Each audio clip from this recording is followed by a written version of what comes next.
अस्सलामुअलैकुम, welcome back to my channel. उम्मीद है कि आप सब खैरियत से होंगे। आज आपकी मुलाकात करवाते हैं जी एक पाकिस्तानी स्टूडेंट से जो इस वक्त इस्तांबुल में ज़ेर तालीम है। पाकिस्तान से स्टूडेंट वीज़ा लेकर यहाँ पर आए हैं और इस्तांबुल की यूनिवर्सिटी है इशिक यूनिवर्सिटी, उसमें ये पढ़ रहे हैं। इनसे डिटेल में बात करते हैं, इंफॉर्मेशन लेते हैं, कैसे उन्होंने वीज़ा लिया, क्या डॉक्यूमेंट रिक्वायर्ड थे, फ़ीसेस वगैरह का प्रोसीजर पूछते हैं और स्टूडेंट का क्या स्कोप है तुर्की की यूनिवर्सिटियों में। ईच एंड एवरीथिंग इनसे जो है वो आज डिस्कस करते हैं और इनका जो एक्सपीरियंस है वो आप लोग के साथ शेयर करते हैं। मैं आपको वीडियो शुरू करते हुए एक चीज़ बताना चाहता हूँ कि मैं एक दोस्त के ये गेस्ट हाउस है वहाँ बैठा हूँ। अगर आपको कोई आउटसाइड शोर भी आ जाए तो उसके लिए मैं मदद कर रहा हूँ। अस्सलाम वालेकुम। वालेकुम सलाम। आपका नाम क्या है सर जी? सर मेरा नाम सिकंदर। सिकंदर साहब पाकिस्तान में किस शहर से हैं? मैं फैसलाबाद से बिलोंग करता हूँ और जो है यहाँ पे एज आ स्टूडेंट हूँ। अच्छा, थोड़ा सा डिटेल में बताएं, आपने स्टूडेंट वीज़ा कैसे लिए? आप विजिट वीज़ा लेकर आए थे कि पाकिस्तान से डायरेक्ट आपने स्टूडेंट वीज़ा अप्लाई किया था? नहीं सर, मैंने फ़र्स्ट ऑफ़ ऑल तो यूनिवर्सिटी सर्च की। मैं बेसिकली यहाँ पे एमबीए कर रहा हूँ, मास्टर्स डिग्री है मेरी। और मैं यहाँ पे जो है ना यूनिवर्सिटीज़ को मैंने पहले गूगल पे सर्च आउट किया। डिफरेंट यूनिवर्सिटीज़ जो इस्तांबुल की थी उनको मैंने उनकी रैंकिंग्स चेक की और अपना सब्जेक्ट चेक किया कि अगर ये यूनिवर्सिटी है तो कौन सी यूनिवर्सिटी है मेरी, किस यूनिवर्सिटी में मेरा एमबीए ऑफ़र कर रहे हैं और इस यूनिवर्सिटी की रैंकिंग क्या है वर्ल्ड वाइड अच्छा, या तुर्की में रैंकिंग क्या है। उसके बाद फिर मैंने एक यूनिवर्सिटी सेलेक्ट की जो कि इशिक यूनिवर्सिटी है। अच्छी यूनिवर्सिटी है, मीडियम यूनिवर्सिटीज़ में आती है ये लाइक। थोड़ा सा बता दें, ये एशिया वाली साइड पर है कि इस्तांबुल के कि यूरोप साइड पर है? सर इनका जो मेन कैंपस है वो एशियन साइड पे है, सारियार में। और जो इनका इंटरनेशनल कैंपस है जिसमें मेरी क्लासेस हो रही हैं। क्लासेस तो अभी वैसे ऑनलाइन है due to Covid, as you know. Covid की वजह से सिचुएशन ऐसी है कि कहीं भी ओवरऑल वर्ल्ड वाइड जो है वो फ़िज़िकल क्लासेस नहीं हो अलाउ रही। नहीं है। तो अच्छा, वैसे मेरा जो इंटरनेशनल कैंपस है जहाँ पे हमारी इंटरनेशनल स्टूडेंट्स की क्लासेस होती हैं वो 11th वाली साइड पे आता है, तुर्क ओतोसनाय वोडाफोन की बिल्डिंग है उसके बिल्कुल सामने हमारा कैंपस है, इंटरनेशनल कैंपस। अच्छा, थोड़ा पीछे चलते हैं। पाकिस्तान में थे, आपने सर्च किया गूगल के ऊपर, यूनिवर्सिटी सेलेक्ट की, उसके बाद फिर? अच्छा, उसके बाद फिर मैंने एक यूनिवर्सिटी सेलेक्ट की, नहीं एक यूनिवर्सिटी ने सेलेक्ट की, मैंने 3 यूनिवर्सिटी सेलेक्ट की। मेरे पास 3 ऑप्शन थे। एक यहाँ पे था बाचशहर यूनिवर्सिटी, बाउ यूनिवर्सिटी उसे कहते हैं। जी वो जी। लाइक जैसे बड़ी हाई क्लास यूनिवर्सिटी है, जैसे पाकिस्तान में लम्स है लाहौर में और ये आईपीए कराची है, प्राइवेट यूनिवर्सिटी प्राइवेट है। यूनिवर्सिटी। बड़ी हाई फाई यूनिवर्सिटी है और नो डाउट उसकी जो डिग्री की वैल्यू है वो यूएसए तक जो है ना वो मानी जाती है। अच्छा, तो अच्छी यूनिवर्सिटी है, लेकिन वो एक हाई फाई यूनिवर्सिटी थी एंड फीसें बहुत ज़्यादा थी। एज़ यू नो हर कोई अफोर्डेबिलिटी नहीं रखता। सीधी बात करनी चाहिए क्योंकि मैं यहाँ पे गाइड कर रहा हूँ लोगों को, तो गाइडनेस प्रॉपर होनी चाहिए। ठीक तो ठीक। मैंने वो सेलेक्ट नहीं की क्योंकि उसकी फ़ीस तकरीबन $12,000 के राउंड अबाउट थी।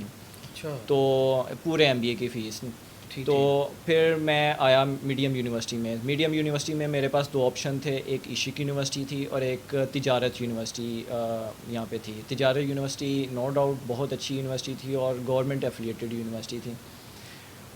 मेरा वहाँ पे भी एडमिशन हो गया था, मुझे बाउ वालों ने भी रेफ़र कर दिया था, इशिक वालों ने भी मुझे एडमिशन ऑफ़र कर दिया था। मैंने खुद ही अप्लाई किया वाया ईमेल। उनके पोर्टल पे गया, इंटरनेशनल उनके ऑप्शन पे गया, वहाँ पे मैंने उनकी इंटरनेशनल ऑफ़िस की ईमेल उठाई। वहाँ पे मैंने अपने डॉक्यूमेंटेशन जो थी वो मैंने प्रोफाइल बना के वो सेंड की।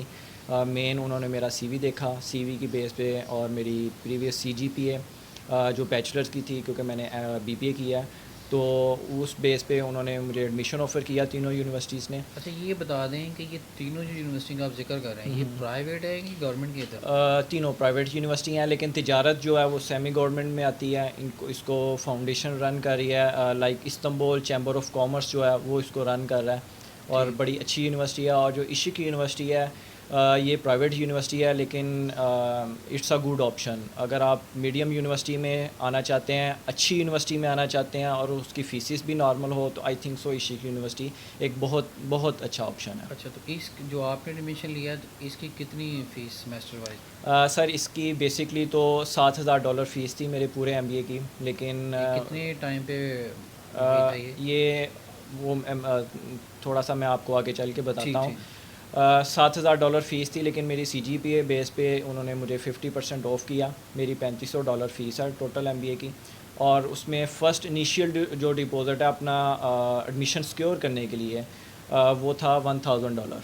सॉरी एक मिनट, आपने कहा $7000 इसकी ओवरऑल फीस थी, जी, लेकिन आपके उस सीजीपीए पॉइंट्स की बेस वजह पे। से जी, उन्होंने 50% मुझे डिस्काउंट कर दिया। जी, मुझे फ़ीस में डिस्काउंट कर दिया, यूजुअली हो जाता है। ये अ, स्टूडेंट जो हैं ये ज़रा नोट करें इस चीज़ जी, को। अच्छा, आपने सीजीपीए जो है वो अपनी 3 के राउंड अबाउट रखनी है, तो आपको ईज़िली यहाँ पे जो है ना वो 50% ऑफ हो जाता है। अगर हाँ, अगर आप गवर्नमेंट यूनिवर्सिटी में जाना चाहते हैं और आप चाहते हैं कि मुझे स्टाइफन भी मिले, लेकिन उसके लिए टेस्ट होता है, उसके लिए आपको टॉइफल भी करना पड़ता है। यहाँ पे आइट्स इतनी डिमांड नहीं करते ये लोग, टॉइफल को मानते हैं, तो आपको टॉइफल करना पड़ता है, उसके अंदर अच्छे आपके स्कोर होने चाहिए। उसके बाद इनका एक बुल्सरारी वाला ऑप्शन है गवर्नमेंट का, लेकिन वो अवेल करना सच अ डिफ़िकल्ट टास्क। मैंने उसमें 3 साल अप्लाई किया, 3 बार, हर साल मैं अप्लाई करता था, मेरा उसमें नहीं हुआ। एक पॉइंट यहाँ से निकलता, आपने कहा कि यहाँ पर टॉफल रिक्वायर्ड था ईच एंड एवरी कोर्स के लिए। इस्तांबुल यूनिवर्सिटी में आलमोस्ट टॉफल जब हम मानते हैं, आलमोस्ट।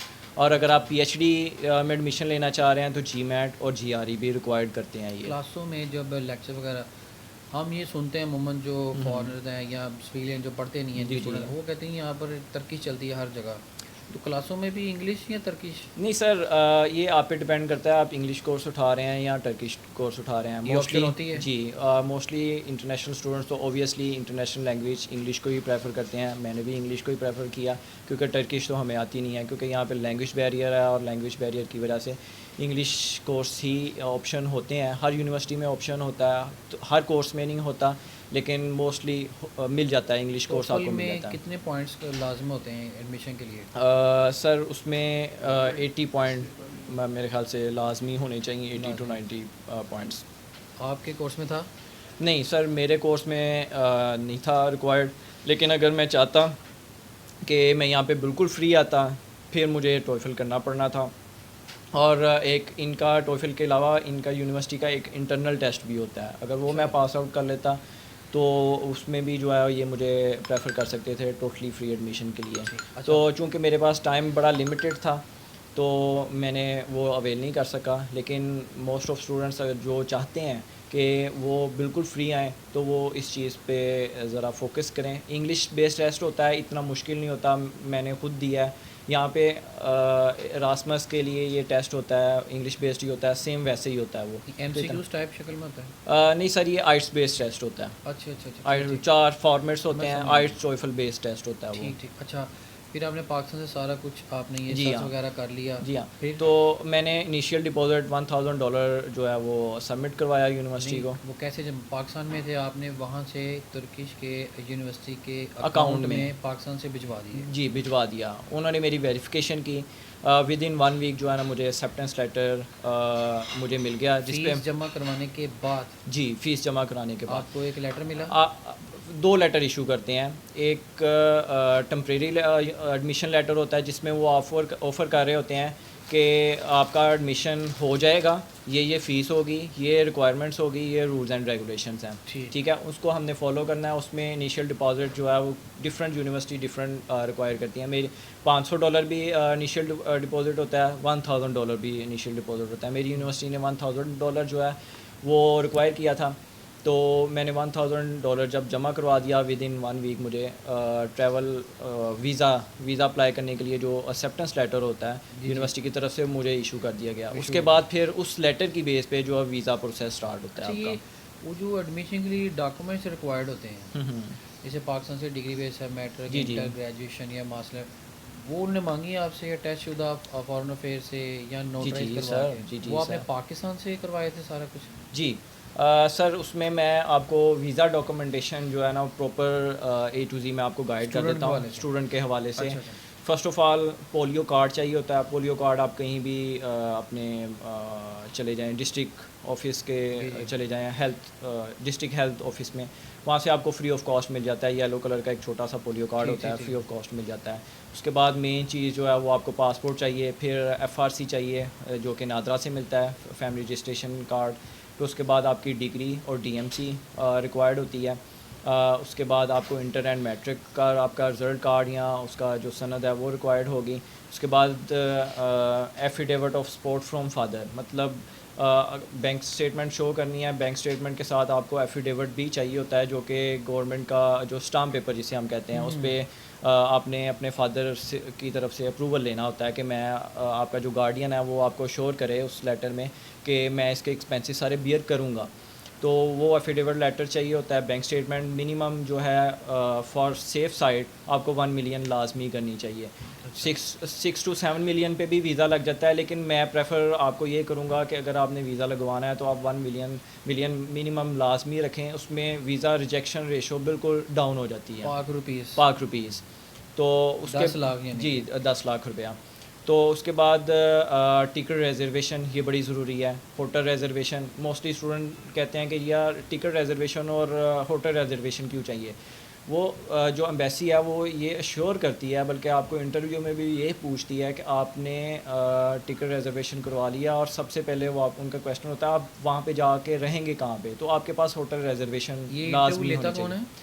जो एम्बेसी में उनका इंटरव्यू ही होता है, वो उन्होंने स्टूडेंट जो अप्लाई कर रहा होता है। जी स्टूडेंट का। अच्छा, एक मिनट, आपने कहा कि सर्च किया नेट के ऊपर यूनिवर्सिटी, फिर आपने शॉर्टलिस्ट किया, जी उन 3 में से फिर एक शॉर्टलिस्ट की, जी फिर आपने वहाँ मेल किया उनको डॉक्यूमेंट्स जी अपने सब, टेम्परेरी उन्होंने आपको लेटर वहाँ से भेजा, जी फिर आपने $1000 फ़ी जमा करवाई, फिर जी उन्होंने एक्सेप्टेंस लेटर भेजा। जी। उसके बाद क्या आप उसके बाद ये ये डॉक्यूमेंट्स आप बता रहे जी हैं, ये किधर जमा करवाने हैं? एम्बेसी में? सर ये डॉक्यूमेंटेशन पूरी करने के बाद मैं आपको बताता हूँ। ठीक।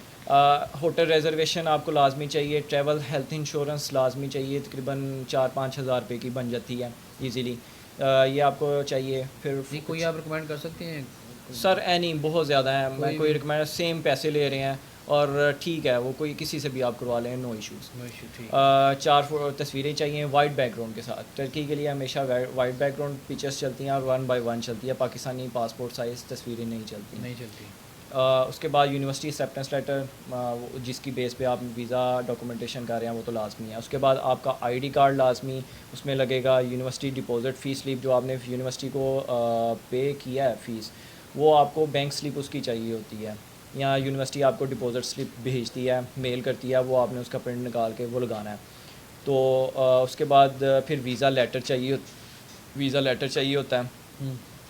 उसके बाद एक्सेप्टेंस अकाउंट मेंटेनेंस ये सर्टिफिकेट। थोड़ा एक मिनट, ये वीज़ा लेटर का आपने जिक्र किया, ये कहाँ से इशू होता है? जब आप यूनिवर्सिटी आपको वीज़ा लेटर ये भी सर आपने जो है वो खुद बनाना होता है कि लाइक एप्लीकेशन है लाइक एप्लीकेशन है कि हमें वीज़ा आप दे दें, जी। ये मेरी फ़ीस और ये जी डॉक्यूमेंट्स, जी वैसे जी। में आप ये उसमें आपने बेसिकली ये मेंशन करना होता है कि मैं ये वाला सब्जेक्ट में अप्लाई किया है, ठीक है, ये मेरी रिक्वायरमेंट है, ये मेरी यूनिवर्सिटी का नाम है, और मेरे फादर जो है ना मुझे अलाउ करते हैं, तो मेरे वीज़ा चाहिए, तो ये वीज़ा लेटर आपने ठीक खुद ही हो अप्लाई करके वो डॉक्यूमेंट्स के साथ अटैच करना होता है। ठीक हो गया। फिर अकाउंट मेंटेनेंस सर्टिफिकेट, जो कि जब आप बैंक स्टेटमेंट प्रिपेयर करते हैं जी। आपको बैंक से ही मिल जाता है। उसके बाद फादर आईडी कार्ड, ये चीज़ें रिक्वायर्ड हैं, और ये चीज़ें आपने डॉक्यूमेंटेशन, इसका आसान हल मैं आपको बताऊं, अगर आपको फिर भी किसी को ना समझ लगे, जेरीज़ के ऑफिस चाहिए, उन्हें कहें कि मैंने वीज़ा